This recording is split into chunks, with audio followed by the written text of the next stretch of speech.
So we are going to do today what has to be the easiest recipe I have ever stumbled across. And it's a recipe for fudge, which is something that I was always really intimidated to make because I thought you had to have like double boilers and candy thermometers and, big chilled slabs of marble and all of this stuff that I see on the fudge shops around here. And I found this recipe. I gave it a try and it came out so good. So I figured, what the heck, I would go ahead and share it with you guys. And it's really, really easy. It only needs 3 ingredients and then whatever mix-ins you wanted to add to it. And you don't need to even turn on your stove. You make it with your microwave and your refrigerator. And all you're going to need are chocolate chips. You need 2 cups of them, a can of sweetened condensed milk, and about a teaspoon to a tablespoon. Adjust it however you want. I think I used a tablespoon of vanilla. That's it.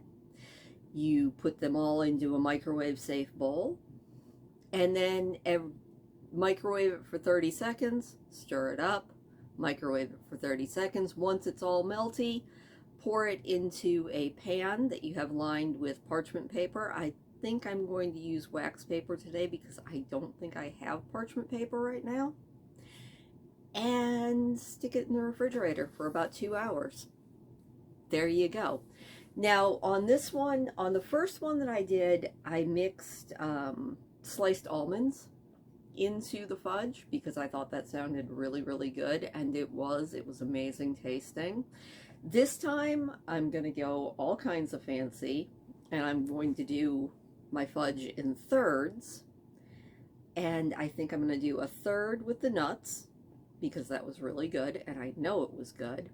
I'm going to do a third of the pan with Reese's peanut butter chips because that also sounds good. And the last third I plan on doing with Andy's mint chips.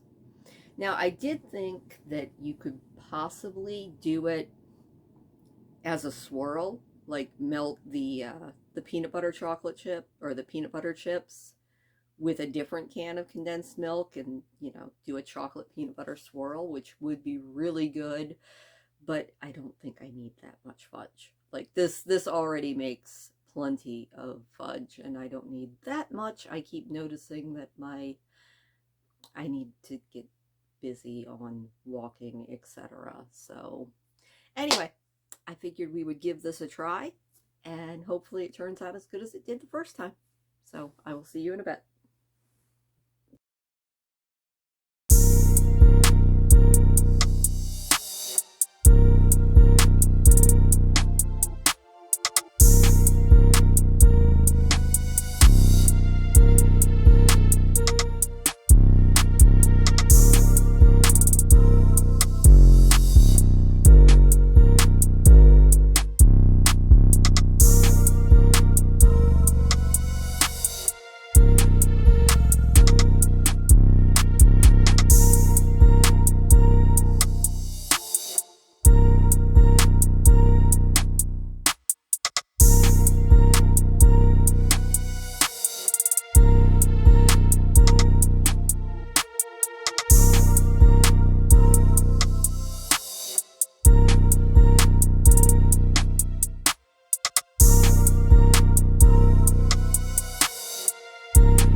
Alright, after 2 hours in the refrigerator, we are going to take these out and cut them into, hopefully I'll be able to tell where the different flavors are.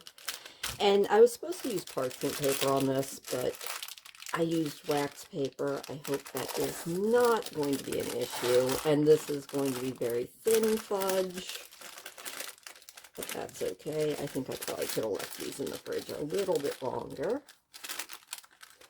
Again, that's okay, because I think they will taste fantastic no matter what. But yeah, I think I probably could have left them in the fridge a little bit longer because they're still a little bit sticky.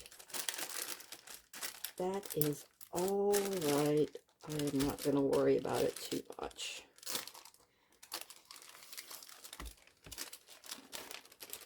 Oh, almost forgot.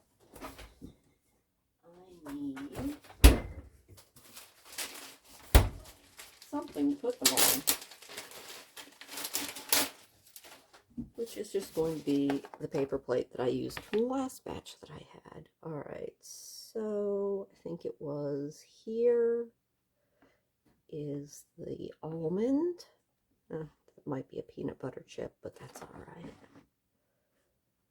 But right there is, I do believe, the almond. Definitely should have let these cool a little bit longer. It's the issue with being impatient.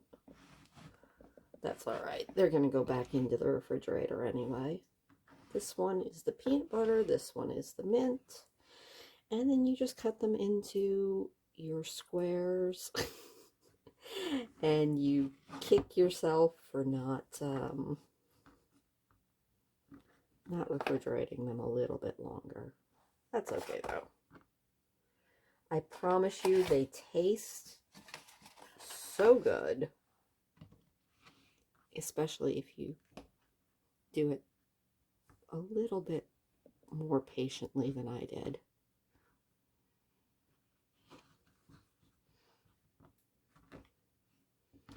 But yeah, all you do is cut them into squares. Of course, this time, unlike the first time I did this, where I actually left them in the refrigerator almost overnight, I did not leave them in as long. So I am just going to end up putting them here and deeply regretting my choices. You know what? That's all right, though. Hopefully, the taste will be good, which I will check here in just a minute.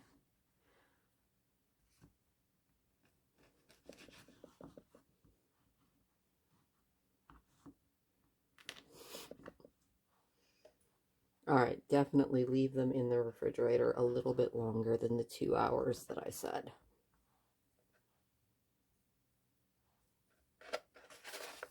But you know what? Actually, too, I think I might have used a bit too large of a pan because the thicker ones seem to be cutting better, which is weird. But you know, you live and you learn. All I know is this definitely will kill a chocolate craving and kill it fast. And kill it in a good way. Oh, I can smell the mint from the Andes mint mix-in ones. Anyway, that is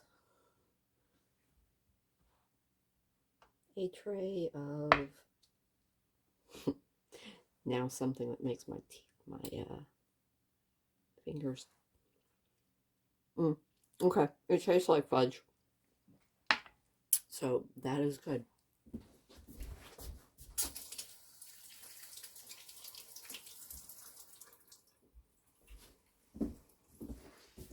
So there we go.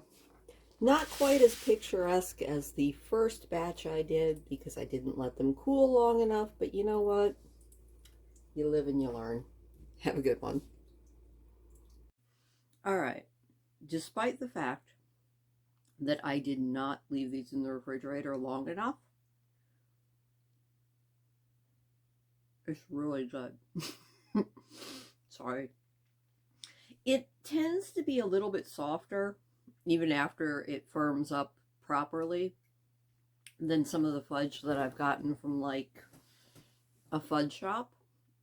But I actually count that as a win. It's got a really creamy consistency to it. And this is the one that I made with the Andes mint chips. And that is, honestly, it's really, really good. So if you're a fan of mint and chocolate, that's good. I gave my son one of the peanut butter ones. He said that was also very good. And for something that's so simple, you know, 3 base ingredients and then whatever mix-ins you want, this it comes out really, really well. I would suggest, after I did this, that you actually use a smaller container so your fudge can be thicker, and leave it to, I would say leave it in the refrigerator overnight, because obviously 2 hours was not enough time for this to actually firm up. But other than getting chocolate all over my lips, this definitely will knock out a chocolate craving. So give it a try if you are into chocolate at all. And yeah, do those little tweaks. Like I said, definitely go with a thicker pour of it. I think the biggest thing was since I wanted to do it in 3 quadrants, I thought that maybe a larger pan would be better. And honestly, what I should have done is just gotten 3 very small, I've got these little mini loaf pans. I should have done 1 of each type all by itself. But you live and you learn, and this is really, really tasty. So hopefully you guys give this a try.